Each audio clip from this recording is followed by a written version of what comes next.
annual Full Frame Documentary Film Festival and the A&E IndieFilms Speakeasy.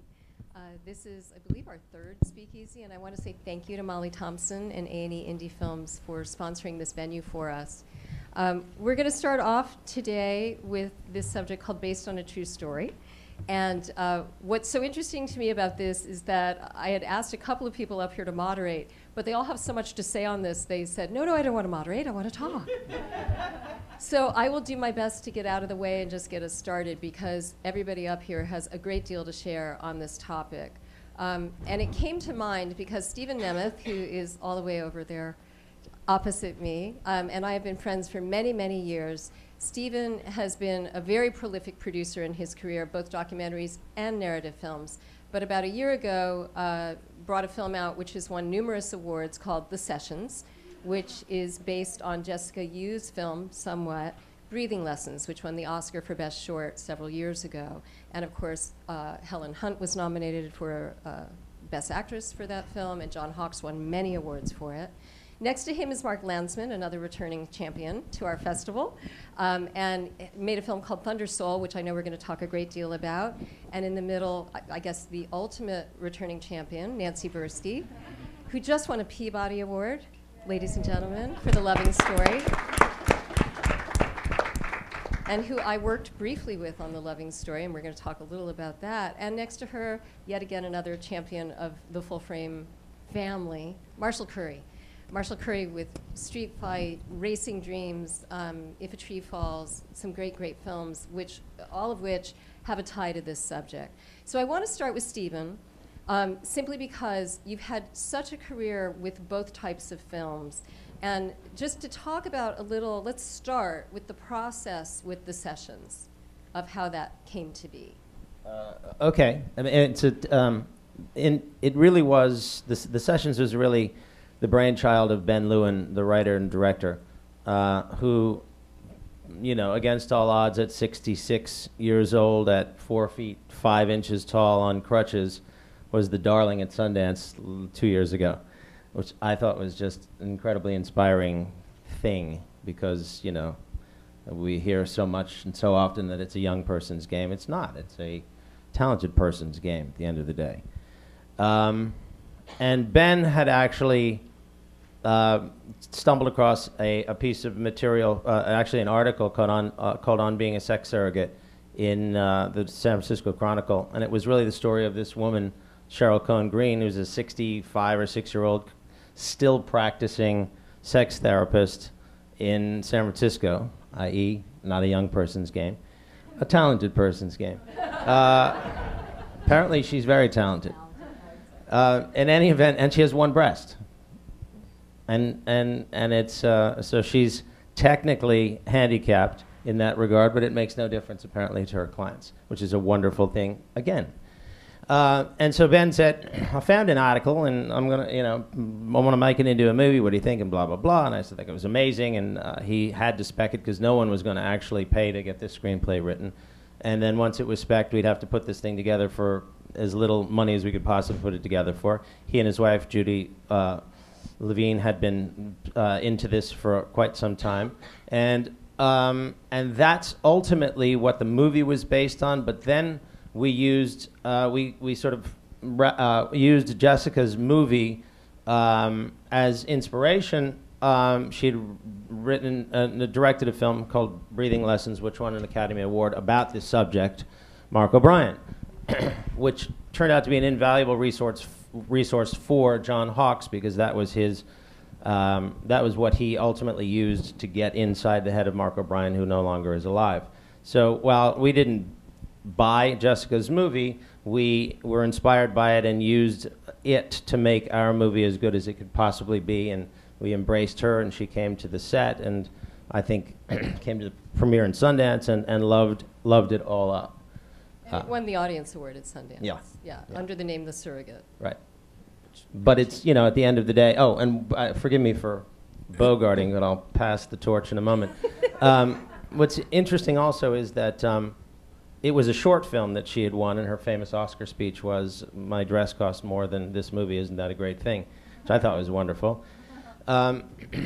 But I thought, because it was a short film that I think HBO owns and very few people have seen, wouldn't it be a great thing to put her movie, the short film, at the end of our DVD extra? So I spoke to, at the end of our DVD as an extra, spoke to Fox Searchlight, spoke to everybody, and of course, everybody said, great idea, let's do it, great, we're into it, blah, blah, blah. Nothing.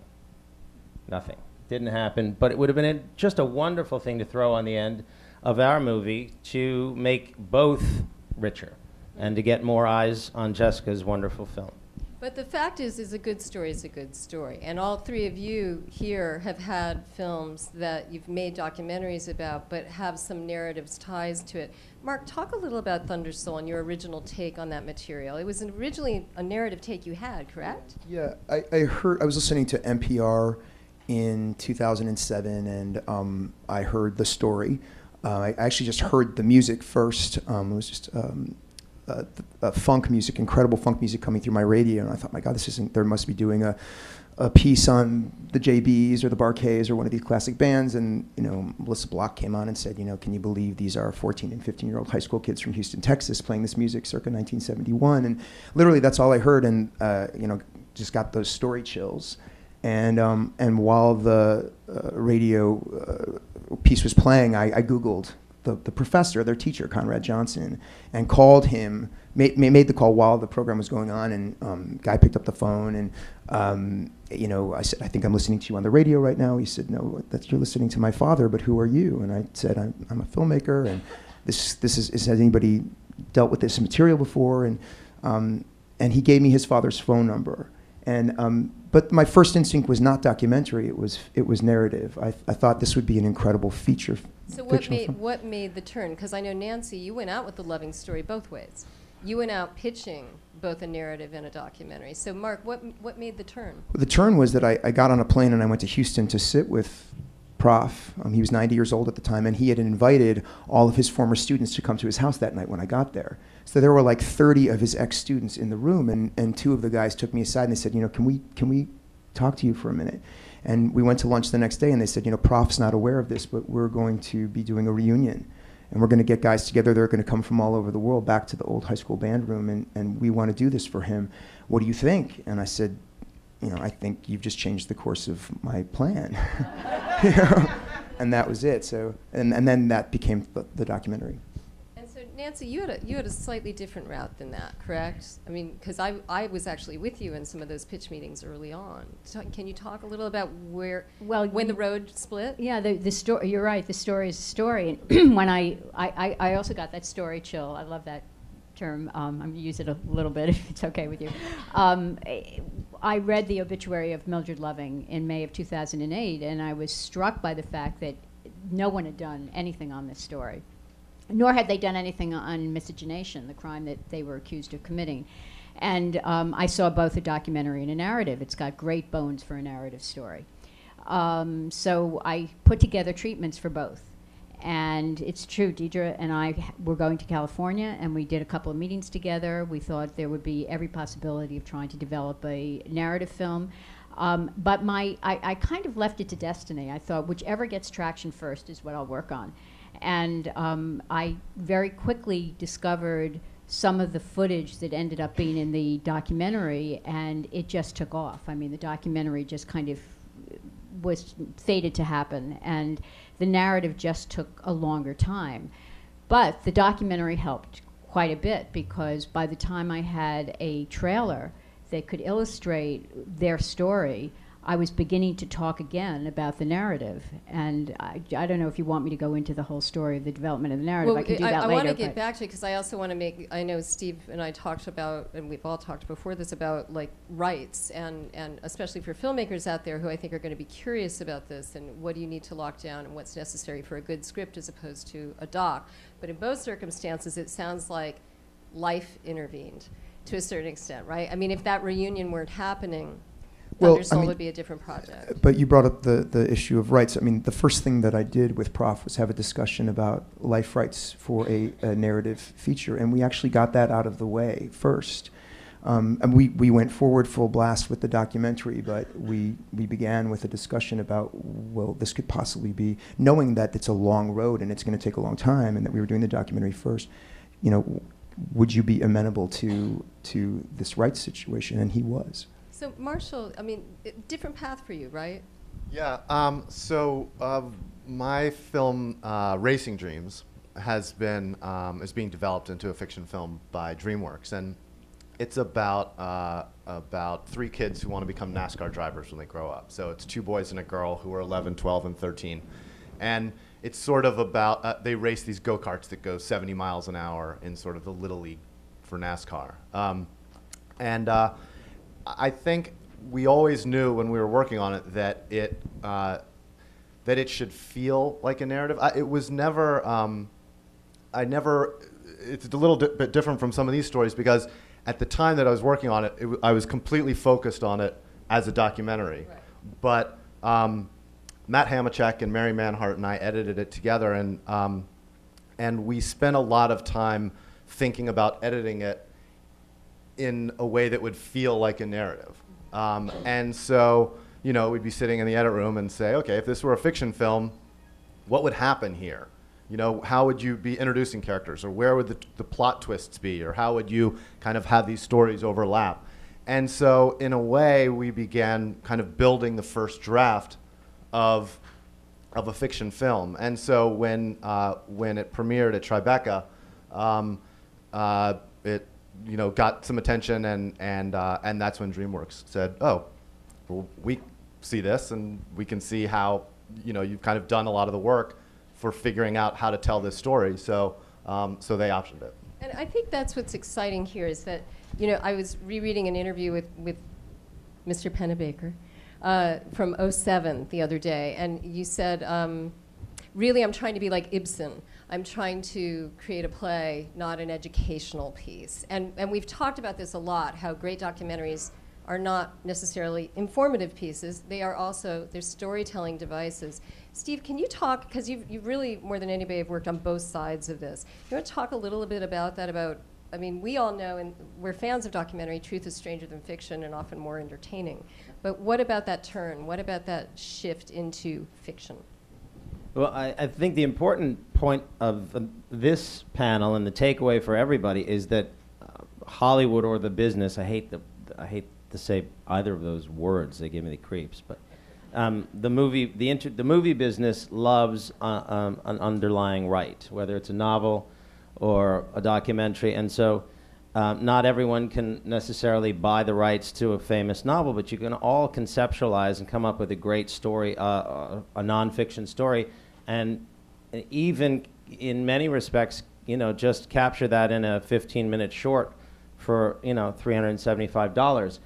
You then have the underlying rights to something. You have something to propose for a narrative feature that is yours, that didn't really cost you, and that you conceptualize. So I think it's really important that everyone is empowered to be able to do something like that. And I also think it's really important for almost all of these, no matter what they are, even if the subject matter is brutal, to be somewhat, and forgive the term entertaining, you have to Trojan horse the message in order for anybody to see it, otherwise it's going to fall on deaf ears and it doesn't matter what you do. But an interesting story, I actually, much like your journey, was tipped off to a story in a magazine called Dogtown and the Z-Boys about 10 years ago. And I thought, oh my God, this is a great movie. Great movie. I went after it as a narrative feature. There was a woman in my office who also was a line producer. It turned out to be one of the producers, or the producer of the movie, which is another story. But I called Fox. I called the journalist. I called the magazine, who turned me on to the journalist, who said I had just sold the movie rights to Art Linson at Fox. This was like an hour before. And I thought, wow, that's amazing. What about a documentary? In which case, you know, we could maybe tackle that and get it done sooner. We did do that. Stacy Peralta came on because he was one of the subjects of it, and a talented filmmaker. So Dogtown and Z-Boys, the documentary, came around after the rights to the feature were sold and was obviously made and released before the feature, which I won't comment on. I also, but On camera. Oh yeah. So did I answer? I don't think I answered your question, but I think that comes around to it. But for the three of you, then it's a little different. It sounds like for Mark and for Nancy, it's a very similar journey. And so you retained rights, correct? Yeah, I didn't waste any time. I just, I just wanted to say, based on what Stephen said, if you do get the instinct, and you feel like this could make a great narrative film, I would say don't wait to get to have that discussion with your subject. Have it, because about a week after we had the discussion with Prof, and he agreed to give us, who's the main character in our documentary, and he agreed to let us option his story rights, I got a call from his son. And he said, Mark, we have a problem. I said, what? He said, well, a big Hollywood director has just called me, and he really wants the story. He heard it on NPR, and what should I tell him? And I said, tell him he's too late. So if you get the instinct, I would say go with it, because someone else is going to have the instinct too. And Nancy, same thing? Well, in our case, it was fortunate that we decided to move forward with the doc, and it was partly because the loving family was feeling a little bit bruised by a film that had been made for Showtime in 1995 for TV, where they had given their, they had signed the rights agreements and were not happy with the way they were depicted. And so it took a while for me to even be able to approach them, and I did through the lawyers. But because we were going to make a documentary and not a feature film at that stage, they had, and we were promising to the extent that we possibly could to be as authentic and as true to their story in this documentary form. It made a huge difference to them. So I think had I started to get a little bit earlier traction on the feature film, I would have run into a big problem. So the documentary allowed them to develop confidence in our ability to make this movie. And now that we've gone back to them to license their rights, we're even bringing Peggy on as a consultant to the narrative, she feels a lot better about the team involved and believes that we'll do something more honest as far as they're concerned. But now, Mark, are you going to direct the feature? Yeah. But you are not going to direct I'm not feature? directing it for one particular reason, and that is that by the time we started to develop the narrative, I was already moving on to other things, and I felt like I had exhausted, not my interests, that's for sure. I'm fascinated by their story, but I felt a fresh view would be healthy for the film. Mm-hmm. And I'm not saying that it should be differently for you, but I just felt like it was time for me to move on. It was time to bring on somebody fresh. So the people that are involved in the narrative are, I'm working with a producing team that it's called Rain Dog Films, but it's Colin Firth is actually the producer with a man named Jed Dougherty, and the three of us are producing together. And we brought on Jeff Nichols, who did Take Shelter, to write the script, and he's in the middle of writing it right now, and assuming that that all goes well, he'll probably direct it as well. So we ended up putting together a terrific team. Colin and I met through his wife, actually, just by chance, and he and I actually started developing a screenplay together. And then he got a little busy. He got nominated for one Oscar and then another Oscar, and before I knew it, we could barely get ourselves on the phone to talk about the script. So we both said, you know what, this isn't the right time, because Colin was thinking about directing it too. This is not the right time for us to try to write the script. Let's bring on somebody else. Let's do it properly and just get this thing moving, because the documentary had brought attention to the story, and if we didn't take advantage of that, we'd be silly. So Marshall, what about your involvement? Is there a bit of handing over your baby, or are you going to be intimately involved? So I am an executive producer of the project. I'm not directing it. I'm not writing it. But I've had lots of conversations and given notes on the script and that sort of thing. So, but ultimately, no, I don't get creative control of it. And I actually was curious to ask a question about how to protect your subjects when if you have gotten their life rights earlier, but you're not directing the project. So I've always felt like I know that I can convince somebody to let me into their life, to tell me intimate things about themselves on a project that I control creatively, because I know that I'm not going to screw people. And so ultimately I know I'm going to sit in a room with the subjects of my films and have to be able to say, this is really how I saw it, and I think you'll feel, even if you don't love every minute of this film, that this is a true depiction of the time that we spent together. But I've always been a little uneasy about asking somebody to give me their life rights that then I was going to turn around and pass on to a studio that I don't have that level of control over. And I don't know, it's just something that I puzzled myself. Well, one thing I can say is that there is no guarantees. And once they sign those contracts, they are allowing you not only to use their story, but also have some creative liberties, because that's written into the contract. So I think it's about the team that's working on it, that they have to give that person confidence. And I personally had to have confidence that the producers and Jeff Nichols, who comes from the South, who really got the story, and talked with me at great length about the values inherent in the story, that he was going to capture this. But at the end of the day, I don't have ultimate creative, I mean, we're all working as a team, and I think that he would want the producers to feel just as good as he feels about it. But you know, it's that But does the subject who has given you their life rights, when you guys have had conversations with the next party, how, like, does that subject, if they don't get a great feeling, do they get veto power over it, or how does that work?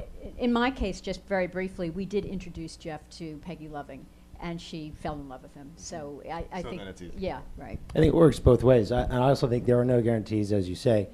But the important thing to remember is that if you don't honor the subject, then you're not going to get the endorsement of that subject. And everybody, truthfully, would really rather have whoever it is that the story is based on to be out there promoting the film in a very positive way. And it's worked for me both ways. I developed a Ray Charles story many, many years ago, and had the lovely opportunity to sit with him and meet with him. And he grabbed my hand and he said, "I just need you to promise me you're going to make a beautiful film." And I said, "I can't do that." I said, "Well, we're all going to sign off on the best possible script and agree on the best possible director for this. And at the end of the day, we don't know what we're going to have." And that gave him pause. He didn't walk, but it turned out that another entity was developing a script as well, and they had $70 million to make it with. So that ended that story. The other... That was going to be a beautiful film, right? $70 million can buy a lot of beauty. The other thing I wanted to mention is that I actually bought a book. It's not the same, obviously, called No Blacks, No Dogs, No Irish. It was the Johnny Rotten story. And I gave Johnny the ability to kill the deal, because the one thing you don't want to have is Johnny Rotten out there saying bad things about your movie, and if he's not endorsing it, you're not going to get the music. If you don't have the music, what's the point of making the movie? But he had 3 or 4 years in which to veto the script. He didn't, and I was putting it together, and I had a $7 million and Penelope Spheris to direct at the time, and I think it was Orlando Bloom to play him. And I said, "We're ready to go." And he said, "I don't want to do it." And I said, "Why?" He said, "Well, we didn't have no fucking fridge." And I said, what are you talking about?" And he said, "Well, page 29, it says Johnny gets up and goes to the fridge and gets a beer. And we didn't have no fucking fridge." And I said, we'll lose the fridge. I mean, you had 4 years to give me notes, you know? Turns out he really didn't want this movie to get made, and it was very apparent. And I had been burned by trying to honor somebody's life. By the way, I think he's a lovely guy and a talented guy, but complex, and I think as fearful as the next person, and probably felt like if we made this movie and nobody cared, it would make him, it would crush him, and I can think of no other reason.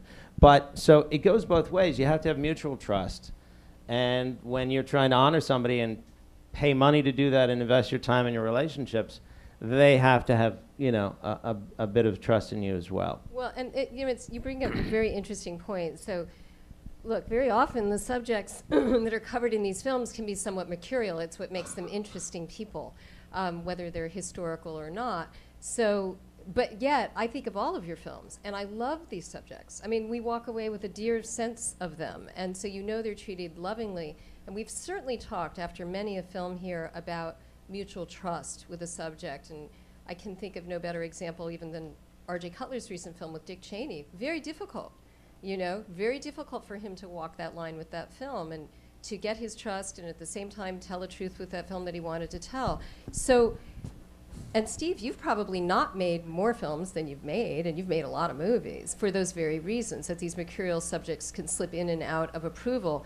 Yet, Marshall, I mean, I think your point is really well taken. You love these subjects, correct? Right. And you're handing them over to a certain extent, even as executive producer. I didn't realize you were actually EP on it. And that gives you a certain amount of control. It gives you a voice, but not control. Right. So you can pound your fist, but nobody has to listen. They can escort you out. Yeah. Wow. But I would say we all love our subjects and deeply, and we have a responsibility. We're the shepherds and we're the guardians of their story. And so I do think it's what Nancy said. It's the company you keep. It's who comes around. It's not about selling the rights to the highest bidder in Hollywood. That would be despicable. Because you, as the holder of those rights, you do have a responsibility. And so, in the case of Thunder Soul, I can speak personally. It was an organic process. We didn't go out and hawk our wares around the town. A few people came to us, and they resonated with the documentary on a soul level. They were emotionally moved, and they loved the story, and they fell in love with these people. And so, those are the people that we now have in the room with us when we're face to face with, in this case, Paramount. Paramount's a big corporation, and they want to do, they're gonna want to buff the edges and take the mercury out of the mercurial, and we have a team of producers with us who hold these people dear, and that's essential when you're dealing with Hollywood, because they don't really care. So let's talk about where you are with that right now. Are you in pre-production? No, we're in the script. We're in the process of bringing on our screenwriter. The project is at Paramount and being produced by Kennedy Marshall, Frank Marshall, and Jamie Foxx. So that's the team of people behind it. And the way that it happened was that Frank came to a screening. He came to a screening and he was moved. And the producers called and said, you're never going to guess who was in the audience at this random screening but Frank Marshall. And I said, wow, and we did, and then the same thing kind of happened with Jamie. Is that his producing partner Jamie King saw the movie. She was very moved, and she called us. And 4 months later, we had a meeting with Fox, and he sat with us, and he said, this is my story. I want this story to be told. So. It all happened kind of organically, and now those people are the people that are kind of, in the ring while we're fighting. But organically because you had boundaries as well, which it sounds like, you were looking for someone that was resonating. And Marshall, with you, where are you? Where is this?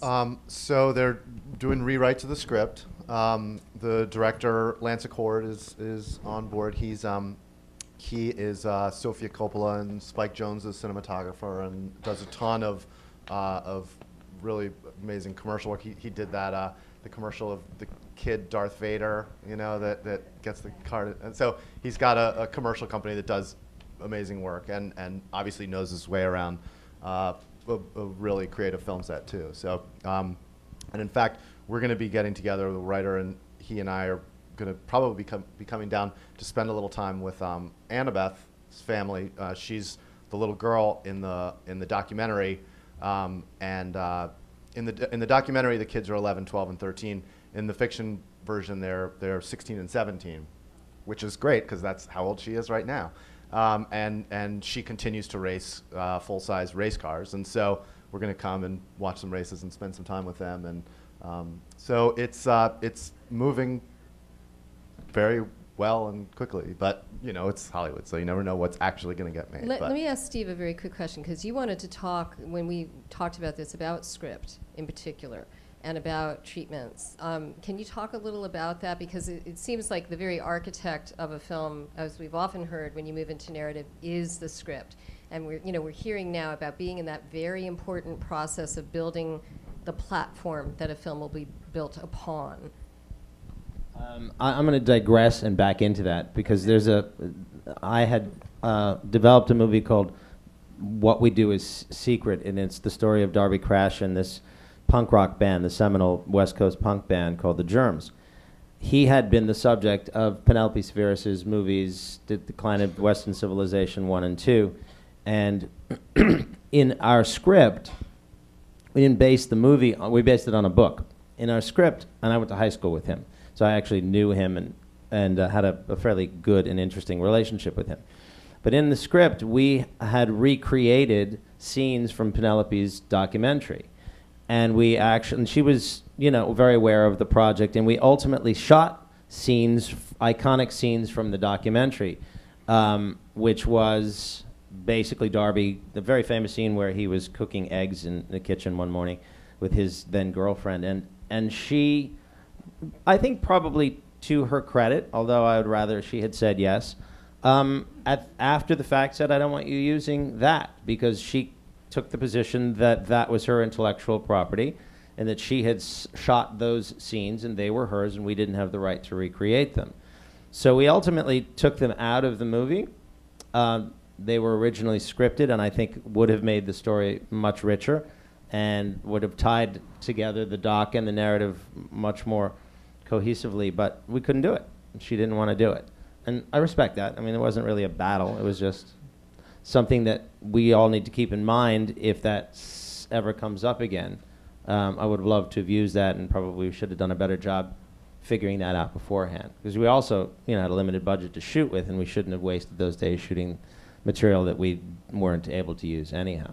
So, getting back to the script question, I think that you have to. I think at the end of the day, if it's about somebody, you should give them what would be considered creative consultancy, because if you give them approvals, you have nothing, in my opinion, because you're at the mercy of their moods or at the mercy of, some other giant coming in and telling them to say no to what you have so that we can do it together. And again, I don't know how else to answer that question but to say that if you give somebody approvals, that's fine. You probably have, but at that point you just literally have nothing. But their trust in you. And Nancy, you wanted to say something about that? Well, I just wanted to get back to the issue of the studio involvement, because I think that's also very an important lesson. Though it sounds like The Loving Story is pretty far along because we have a writer working on the script and we've got some pretty high-profile producers involved. We're really still in development. And we've gone out of our way to stay away from studios at this stage. And frankly, we will stay away from them as long as we can.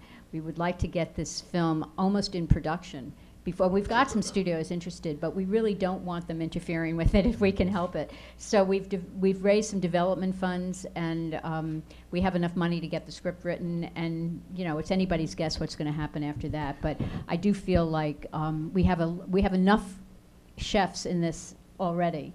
If we can keep the studios out for a while and deliver something pretty final, and as far as our script is concerned, we'll have a lot more control over it. If I could just offer something on that, I hear that, and then the caveat with that is that business affairs in studios are snails. I mean, it's like a snail crossing the Sahara. It is so arduous, and so we too are in development, but thankfully we've crossed, we've passed the camel through the needle, which is business affairs. And so I would say you can do that simultaneously. You can still be in creative. You can still be developing your script. You can still be securing a talent attachment, all that stuff. But it's going to take you so long to get through because more or less the studios are making much bigger movies than your documentary becoming a feature, and they've got their tentpole movies that are taking up business affairs time. So if you can just start the process, I would say start it, because you're going to end up having to go through that time. And in the case of Thunder Soul, that was a year of our life. It took a year, just to get, sometimes 6 months just to get an email returned. We're also, by the way, I'm also working on a narrative version of The Donner Party, which is a classic documentary made by Rick Burns, and he and I had been brainstorming and dreaming and hoping about this for almost 5 years. And then when Hatfield and McCoy's did so well, suddenly studios who we talked to a couple of years ago popped up and started calling us. We have sold that to HBO, original programming, and I absolutely agree with you. I've never seen anything go so slowly as business affairs. So we're moving forward. We're just not giving them anything. Until we sign those deals and we have the money in the bank, they're not seeing a thing. Yeah, we're not having creative conversations. I mean, they are chiming in on writers, but you know, we're not in the room talking story with them. Right. Interesting. Marshall, is that similar with you? Not, I mean, like keeping the involvement till the last minute so that you have a little bit of control before they get in? No, I mean, we did that deal very quickly. So it was just, they said they were interested, we negotiated it, bang, and I mean, it in was some done, way, so. I could see your film becoming a tentpole movie. Same thing with yours, actually, because they're dynamic. I mean, there's music involved in yours. There's race cars involved in yours. So aren't race cars necessary to a tentpole film? I don't maybe know. so. Crashes. anyway. Yeah, exactly. I don't know. I just want to throw in, by the way, just in case I need to say a few things. Have to until I just have this fear that you're going to pull the plug. I just want to pay homage to to Grey Gardens because that gives all of us hope. That's a movie that was 30 years ago, not necessarily dead in the water, but iconic and not really on everybody's front burner, and it becomes a hit musical and a great HBO movie. So there's hope for any of it, and the great stories endure, and there's not necessarily a ticking clock on any of it. It just might not be in our lifetimes. But I just think it's a great thing to know, and it speaks to the power of a great story and a great subject. Because I liked both. I loved both. I mean, I've always been curious if there are people in development at the studios assigned to just watch documentaries. Because, of course, obviously I love the form. It's what I do. Yeah. But I'd watch documentaries all the time and think, feature, narrative. Much cheaper, by the way, than going after books. And, yes. Because they're dead in the water. They're lying fallow. It's a crazy, crazy, rich, rich... some pile of something from which to cull. That's the other advantage to going into the narrative after the documentary, and that is that you're more likely to get funding. I mean, the financing has come through fairly quickly with The Loving Story, and again, it's just development at this stage, but they've seen the documentary. They believe in it, they trust it, they know there's an audience, they know there's an emotional story there. They don't really need to get sold on much else. But what, like Steve said, is that you finally, if you make something, you have a property. Yep. You have a property that someone then has to option or pay you for or have your permission for, whether it's an article or a book, but in this case, even a short documentary. And I'm curious how many filmmakers out there actually knew that. There are a lot of people with a lot of experience in the house, but how many people understood that relationship before we don't be shy. Okay, so nobody knew that. Nobody knew that? No, come on. David Wilson, you knew that. Thank you. Thank you. I know there are people out there that knew that. In fact, do we feel comfortable asking questions at this point? I think we could be ready. Oh, I think we have plenty. All right. So I recently heard a number for the first time about what somebody just sold the remake rights for a documentary to a, let's say, major Hollywood producer. And the number for me was shockingly low. The number was $25,000. And I just want to get your takes on numbers and kind of you can talk about numbers in your own lives. So, Steve, you'd probably know a little bit about that. It doesn't shock me, but it also is not necessarily. I mean, if nobody else is knocking, you probably take it. So you're in business with that person and or whoever they are, and something's happening, or it basically, sets off a light bulb in your own head to say, "Wow, somebody wants it. I'm not going to give it away for $25,000. I'm going to go out there and develop it myself, or find somebody that's willing to pay more, or own it, and develop the future." And a time limit as well, right? I mean. Isn't there usually a time limit on these things? I guess unless you buy it outright. Reversion of rights if they don't do it within a certain period of time. It doesn't shock me, the number, because frankly, that's what Molly would pay for the rights to run on A&E, so, and then whoever that person is has to spend however much money developing it and finding a writer and paying that writer, presumably. And, it might be an interesting number if they partner with that person and make them an executive producer and give them a piece of the action. That would be a nice motivator. And there are two numbers, right? There's the option price, which means that somebody gets a 1 or a 2 or whatever year option. And then if they decide to actually make it and it gets fully funded, then there's a purchase price. And those numbers are usually quite different, I think. Yes. So I want to ask about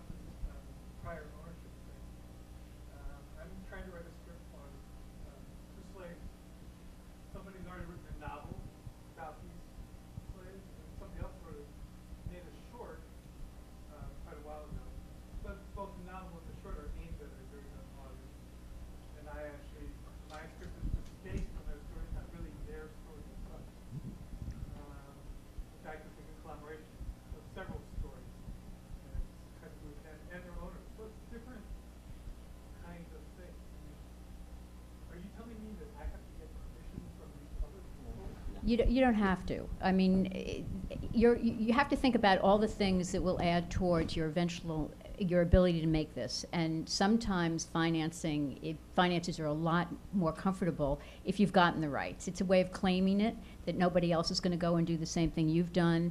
The underlying rights issue is all about people having confidence in the story and confidence in your ability to market this thing. So it's a gamble. You can do it if these stories are in the public domain. You don't have to. But it's just a question of making yourself and your project more marketable. But it has to be true and accurate. So you can't use somebody and use their name and then fictionalize their lives. So you have to be able to back what it is you're writing about. Even if these people die. Well, that's tough. I mean, I don't know. I would think they wouldn't have rights. No, You can say it's inspired by them. I mean, Yeah.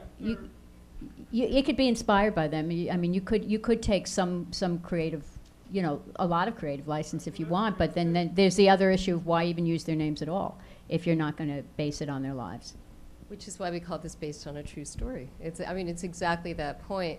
I think it's interesting when Steve brought up the Johnny Rotten story. I think what you hear from a lot of experienced people in the business, correct me if I'm wrong, is people never really want to get into a rights tussle. Nobody ever wants to end up that far. And so you'd rather say no and cut bait than ever get into an issue.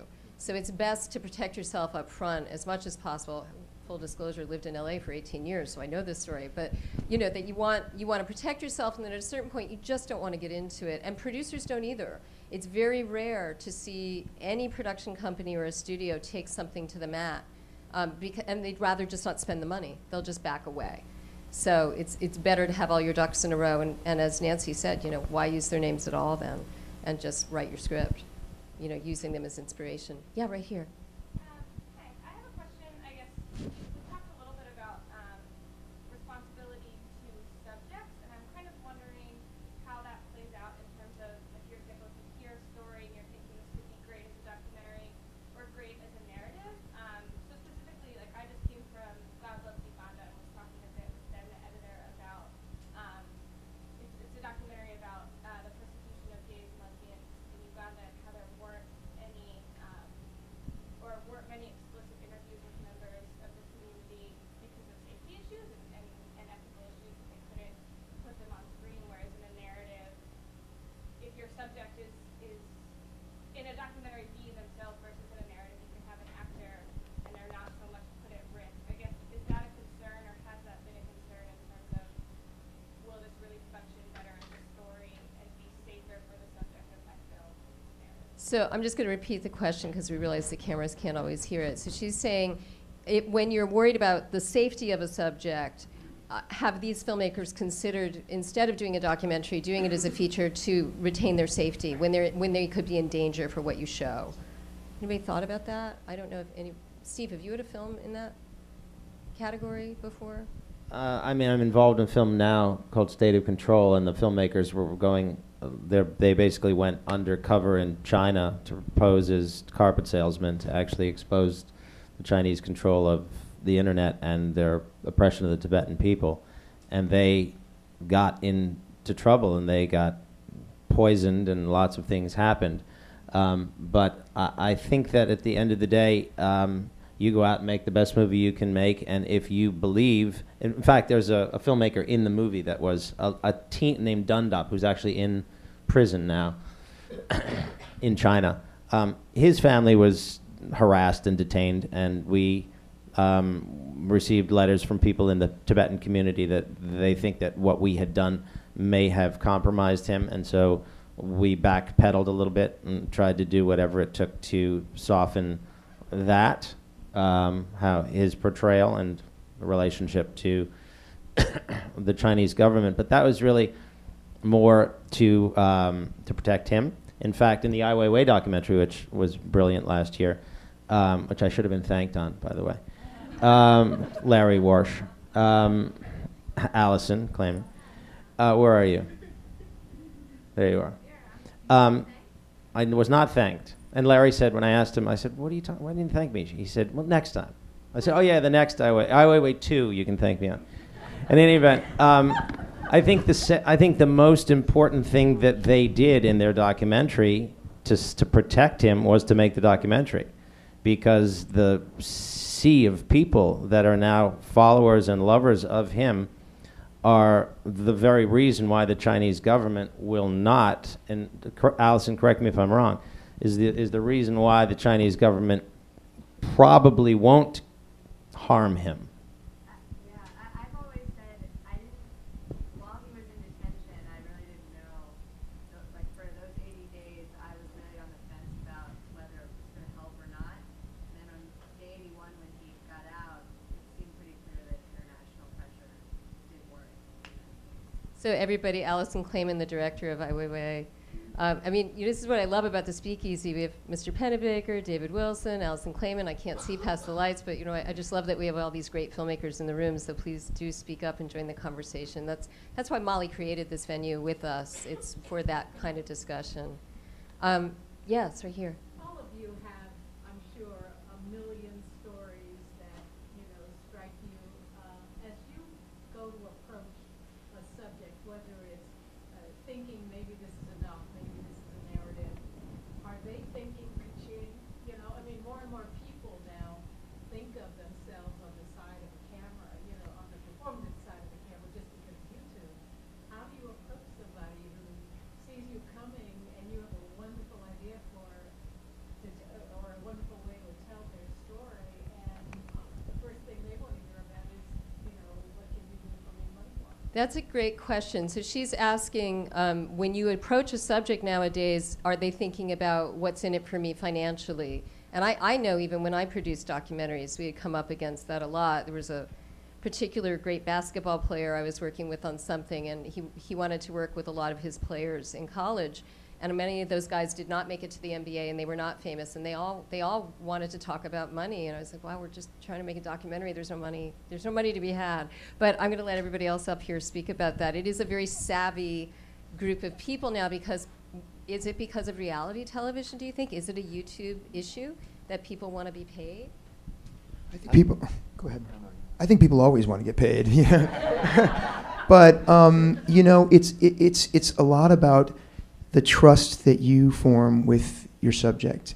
And that's the first thing. And then it's also about a reality check for them. It's an education process, because it's like Marshall said, it's a tiered situation. You don't start out with the mother lode of money. First, it's an option, and that's a small amount of money. And then you graduate to more amount of money. And then when principal photography hits, you get more amount of money. And then you talk about back end. So part of that is sitting down and saying, look, I'm just an independent filmmaker. I'm not DreamWorks. I'm not Spielberg. I'm just a documentary filmmaker who thinks your story is wonderful and could resonate in terms of a fiction. But it's a long road. I mean, it's really about educating them to the process that you're going to be going through as well as the filmmaker, because you're going to be dealing with the same tiers as well. So it's a reality check. And when people understand that it's not the lottery, you really have to educate people on that, because people hear Hollywood and they think that the streets are paved with gold, and it's far from that truth. So it's about educating them. And they feel that way even with documentary. I mean, whether or not they are here in Hollywood, they're still thinking filmmaker, you're coming in, you have money, you're bringing cameras, there's money there. There were people who would not ultimately talk to us on The Loving Story because Mildred and Richard Loving had made a certain amount of money from selling their story 40 years ago. And they were annoyed that they hadn't reaped some of those benefits. So they would not cooperate on the documentary at all. But the family, the immediate family, took some convincing, more because they wanted to feel that the story was going to be told in an authentic way. However, when we moved into the narrative, that's when we realized we really did have to start speaking money to them, and we brought them on. First of all, we did explain to them that in a way it's kind of like journalism. It's not kosher to pay people when you're doing documentaries. Some people do, but we preferred not to. But were we to move into a narrative film, we would certainly try to make them a little bit more part of that. And we did. And so we brought Peggy on as a consultant. She's going to get some money. We'll give her a little of the back end. They're going to see some benefits. So she just kind of had to be patient, and now it's working out. Steve? Yeah, I was going to, apropos that, patience is everything, and you can say to whoever that person is, if you can find, you have to be willing to lose anything at the end of the day. And if you can say to that person, find somebody who's more passionate, who's willing to pay you more money that you think will get this made and honor you, go for it. And more likely than not, more often than not, they won't, and they'll come back to you and say, you know, I thought about it, and let's do this. Do you want to add something, Marshall? Oh, no, it was really the same. I feel like generally my gut sense is that not paying people for documentaries and saying, well, listen, this is a documentary. I'm not making a lot of money. Nobody's making a lot of money. I'm just trying to tell your story. If a fiction thing comes in and somebody wants to make something out of your life, it seems to me like that person should share in whatever that money is that's coming in. So. Yes, right here in the blue shirt. Thank you. I'm not in the industry, but I do watch a lot of documentaries, and I participate in this. Some time ago, I was over at the Center for Documentaries just across the street, and they had a documentary that I came just a few minutes late, and I didn't realize it was a fake documentary. I think it was on a woodpecker or something. I don't know if anybody's familiar with it, but in documentaries, there is a boundary. You know, you're telling a true story. Is there any merit, or how does the stage feel about something that's produced that's like a fake documentary? Mockumentaries. Okay. Well, I mean, I think the form is shifting radically. I think with the Buirski film, and I mean, everybody up here obviously is more experienced than I am, and I know the form is rapidly evolving and expanding. But this part of what the curated series, but by Amir Bar-Lev, is exploring right now. So I invite you to come to his speakeasy tomorrow, because he's going to be talking about that. But what about everybody up here? What about, you know, what do you think of the form shifting and how it's evolved? I mean, even, you know, Spinal Tap, of course, being you know, years ago, but still. It's a little different now. It's not openly a mockumentary sometimes. Well, I mean, this festival has had a tradition of dealing with hybrid films. Right. And The fact that term even exists That's right. says that there is this merging of. Exactly, and I think it's exciting, and I think we all agree that a good story, as Deirdre said, is a good story. So whatever form it takes is a wonderful opportunity. And you know, if we start blurring the boundaries, the hardest thing about blurring boundaries in documentary is selling the film, because if you're trying to convince people to show your film, they want to know what it is they're showing. And particularly television. If you're selling it to the documentary unit of a particular network, they want to know it's a real documentary, and they don't want a lot. Well, I don't want to get into reenactments and all of that. It's a big question, Yeah, and a that's a big separate issue. speakeasy. It really is. It really is. So. I mean, I think it's an incredibly exciting time for documentarians because the form has embraced artistic expression in a way that it never has before. I mean, you know, when Mr. Pennebaker started out, they weren't incorporating animation into films. It was verite. Now you can, but what doesn't change, I think, is a responsibility to truth. So if like Cutie and the Boxer is a great example. What a gorgeous film, right? And animation used in a very beautiful way, but it's the woman's work. It's organic to the truth of the story. You know, the same thing with the Tom Ungerer film. It's his work. I think the filmmaker can take creative license. We have a lot more tools in our toolbox now as filmmakers. We can do incredible things. But we still have a responsibility to tell a truthful, honest story. It's not fiction. It's not a mockumentary. A mockumentary is entertaining. It's wonderful. I love Christopher Guest. I could watch him all day long. But he's not a documentarian. And I don't think he should be categorized as such. And I don't think he'd want to be either. Yeah, I think it's interesting because, you know, at that time, verite was the new thing. I mean, it was breaking the rules. And I think it's so interesting that technology and the affordability of the technology has allowed the documentarian's toolbox to be bigger. You know, that there's more paint to paint with. There's more to tell those stories with. Is there somebody else? Yes, right here. So, in a case where you're the filmmaker, you're the documentarian, and you helped develop this project to a fictional film, and then basically, as normally it seems to happen halfway through, somebody else takes control of it, whether it be the guys in marketing or a producer who knows we need to do this, and they just completely tear apart the character, the reality of your movie, to create this great fictional, this is going to be a brilliant moment even though it has nothing to do with your film. When do you as a filmmaker have the right to announce, this isn't my movie that we made, this isn't even close to the truth? When are you allowed to dissociate yourself from the fictional film? Oh, you all must have good answers to this as you That's go through the process. That's the Smythe question. I mean, honestly, if you take your name off a film, you are basically making a statement. I'm not a director. I co-directed a doc that I'm proud of, but I'm not a director. So I would leave that to the filmmaker.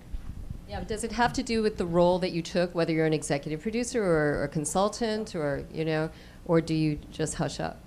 I mean, Mark, you're going to direct, correct? So you're going to have that discussion. You're going to be able to fight that fight. And I would imagine Marshall, as an executive producer, you're going to, like as you said, pound your fist on the table. Yeah, I mean, in the case of Racing Dreams, there's no sort of historical truth that has political significance that I'm wedded to, and if they distorted something would be offensive to me. I know that they are going to make a fiction movie about growing up and racing. And so it's a little bit different from, my first film, Street Fight, was optioned, and it's about a guy who's running for mayor of Newark, New Jersey, Cory Booker, and that needed to be told in a more if the fiction film ended up not getting made, but if it were to be made, it needs to follow. You couldn't just make up scandals that happened that didn't happen, or you couldn't. There's a historical significance that the fiction film needs to be truthful about. So I also think it matters a little bit about what the topic of the film is, whether how the characters feel about it. The characters in the fiction version of Racing Dreams, they're not going to have the same names. I mean, it is based on Racing Dreams, but it's not a fictional version of Racing Dreams. So to me, it's more a question of, is this going to be a good movie, not have we strayed too far from my documentary. And ultimately, isn't something a good movie because you work with partners you trust? I mean, don't you choose your work partners not just by how much they can pay you, but by people you trust and want to work with? Mark? Yeah, but I mean, I just want to say, to Marshall's point, you're not making a facsimile of your documentary. It's a different movie, and you are taking creative license. And so in the case of Thunder Soul, we are not doing a copy of the film. We're taking composites of people's lives. Oh, this, a little bit of here, a little bit of there, so that we can avoid as much as possible what you're saying, because that is a really rough and complicated line. We do have a main character, and he is a man who lived on this earth for 92 years and was an honest person with family and people who love him and are safeguarding his reputation. And we have a responsibility, and that's probably where we're going to have to fight. So there will be fights, but you can get around it because you're not making the literal. You're doing a fictional adaptation. Well, on the plane yesterday, I was flying in with Patrick Creedon and his wife, Christine O'Malley, who'd made If You Build It. If You Build, but they made a film. Was it IOUSA? Yeah. IOUSA, which Tom Hanks bought the rights to, and so Patrick was saying, Tom was saying that he'd like one of the characters to be played by Paul Giamatti, and Patrick said, "Well, who do you like to play the other character?" He said, "Me, of course."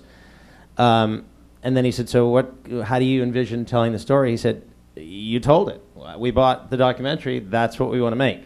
So he sees the narrative feature in the documentary the way it is, for the most part, and even some of the dialogue, or all of it, for that matter. Wow.